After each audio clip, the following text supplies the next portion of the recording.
दोस्तों, जब भी हम रामायण की बात करते हैं तो हमारे दिमाग में भगवान राम, माता सीता, हनुमान जी और लक्ष्मण जी का नाम सबसे पहले आता है।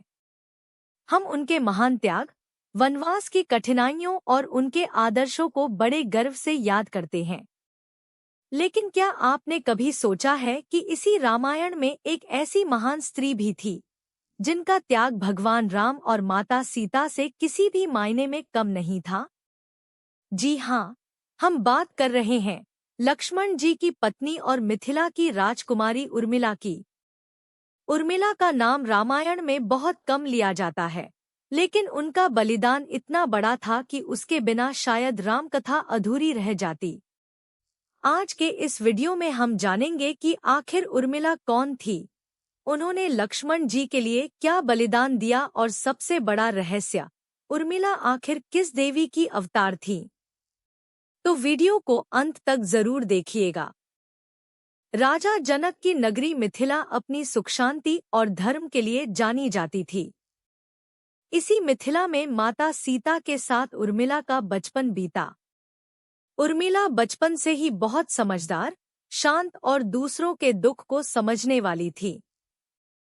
वे किसी के चेहरे के भाव देखकर ही उसके दिल की बात जान लेती थी। जब भगवान राम और लक्ष्मण जी विश्वामित्र जी के साथ मिथिला आए, तब सीता स्वयंवर के दौरान उर्मिला और लक्ष्मण जी की पहली मुलाकात हुई।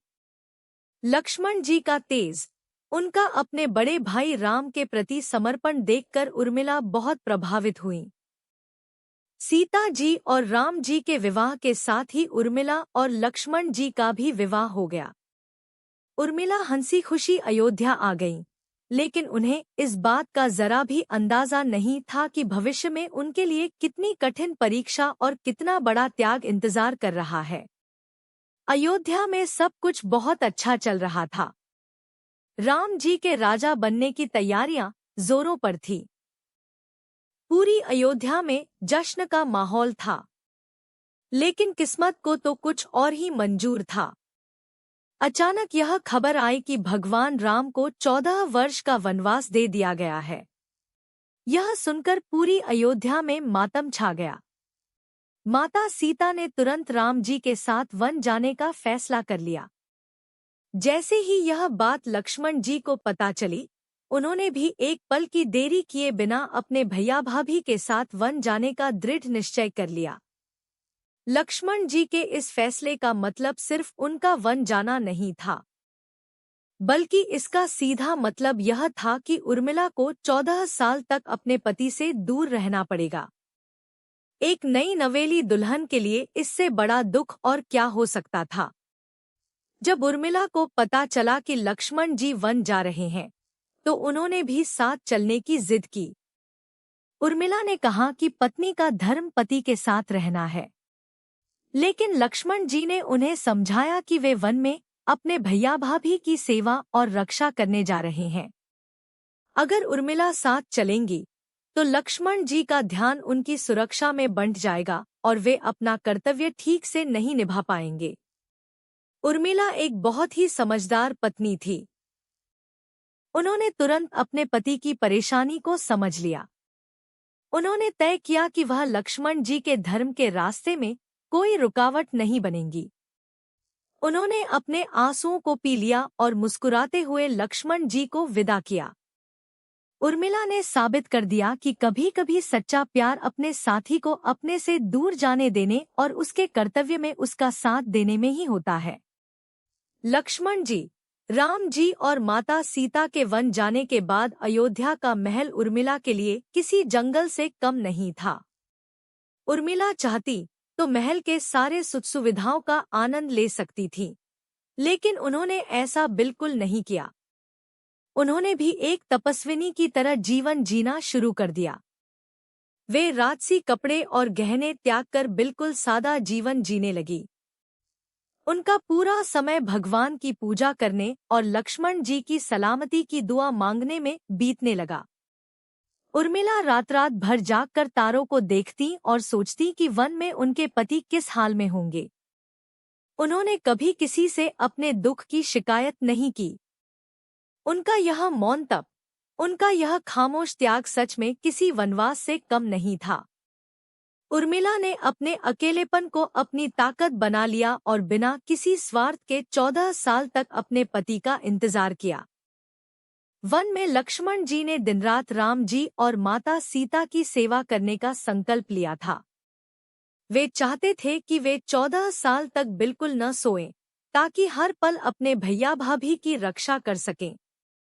पौराणिक कथाओं के अनुसार जब निद्रा देवी लक्ष्मण जी के पास आईं, तो लक्ष्मण जी ने उनसे 14 साल तक नींद न आने का वरदान मांगा।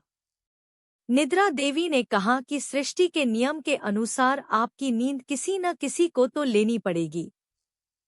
तब लक्ष्मण जी ने उर्मिला का नाम लिया। निद्रा देवी अयोध्या पहुंची और उर्मिला को सारी बात बताई।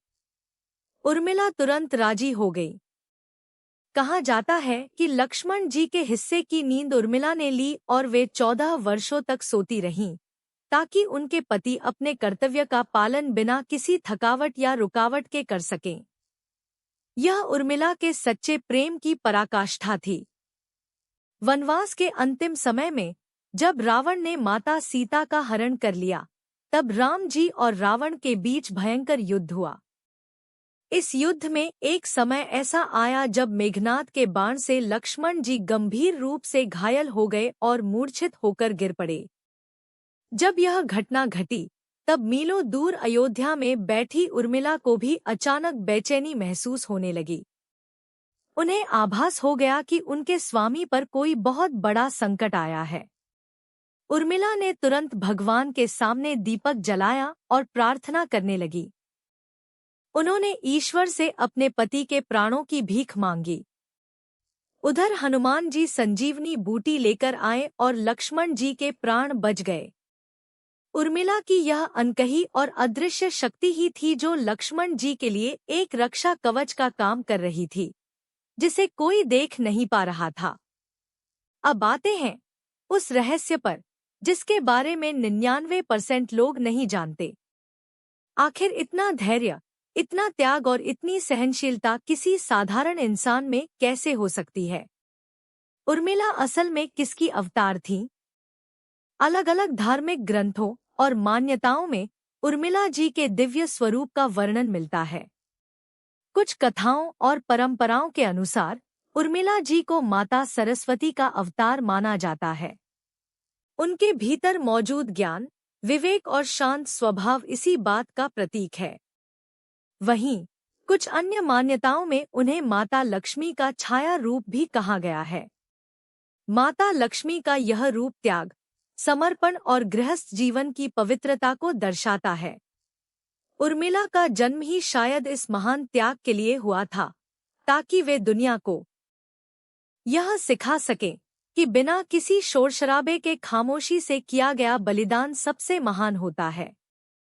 14 साल का कठिन वनवास काटकर जब भगवान राम, माता सीता और लक्ष्मण जी अयोध्या वापस लौटे, तब सबसे भावुक मिलन उर्मिला और लक्ष्मण जी का था। 14 साल के लंबे इंतजार के बाद दोनों की आंखें भर आईं। लक्ष्मण जी ने उर्मिला से कहा कि उनके इस धर्म पालन में उर्मिला का मौन त्याग उनके वनवास से भी बड़ा था। दोस्तों, उर्मिला की कहानी हमें सिखाती है कि सच्चा प्यार और समर्पण वो है जो बिना किसी शिकायत के हर मुश्किल हालात में डटा रहे। भले ही इतिहास में उर्मिला जी को वह दर्जा या वो प्रसिद्धि नहीं मिली जो बाकी लोगों को मिली, लेकिन उनका खामोश बलिदान हमेशा अमर रहेगा। अगर आपको यह वीडियो पसंद आई हो और उर्मिला जी के त्याग ने आपके दिल को छुआ हो, तो वीडियो को लाइक करें, शेयर करें और हमारे चैनल को सब्सक्राइब जरूर करें। कमेंट में जय श्री राम जरूर लिखें।